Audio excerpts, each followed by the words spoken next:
The special place flowers hold in our lives is pretty evident. Think of all the occasions that they're given for. Their colors, their fragrance rather, they just make people feel good. And in some cases, they mean even more than that. Boyd Hooper tonight and his story of flower power. When life lies heavy upon one's shoulders, there's something about the morning. Things that you worry about all day the day before or something, just in the morning they seem a lot smaller. Liz Fiedler has experienced both the weight of loss and the light that makes it bearable. A gardener. These are called forget-me-nots. Forgetting not the man who brought her to this Stearns County farm. Josh was, I always say he was the how to my wow. Liz's husband Josh welcomed her to the farm on which he grew up milking cows, the 5th generation. The summer that he turned 36, we bought it and moved out here. As Josh grew his career in ag lending, Liz earned her doctorate as a nurse practitioner. Joined by their new daughter, Fidelia, the couple envisioned a hobby farm selling flowers and canned goods, a place of their own they named Sunny Mary Meadow after Josh's late mother. Then, 2 years ago, Liz had finished her first season in their first flower garden when their well-laid plans were uprooted. How old was he?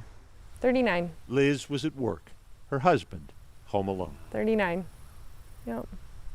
Josh collapsed while running on a treadmill. Sudden cardiac arrest.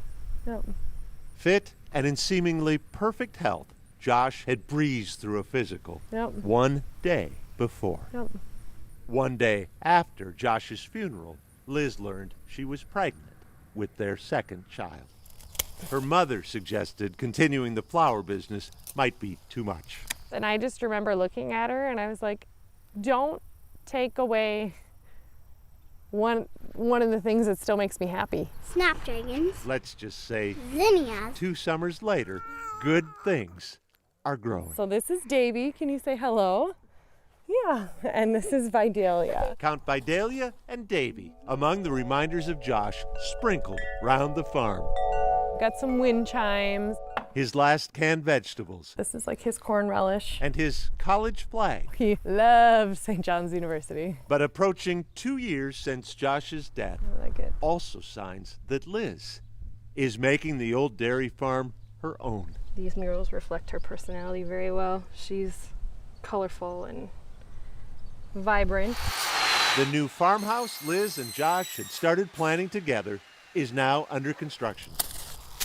One cut flower garden has grown to 3. Picking up my flowers, my weekly subscription. And all summer long, customers arrive to pick up This is it. the hundreds of bouquets Liz assembles in the farm's old butcher shop. You have a choice.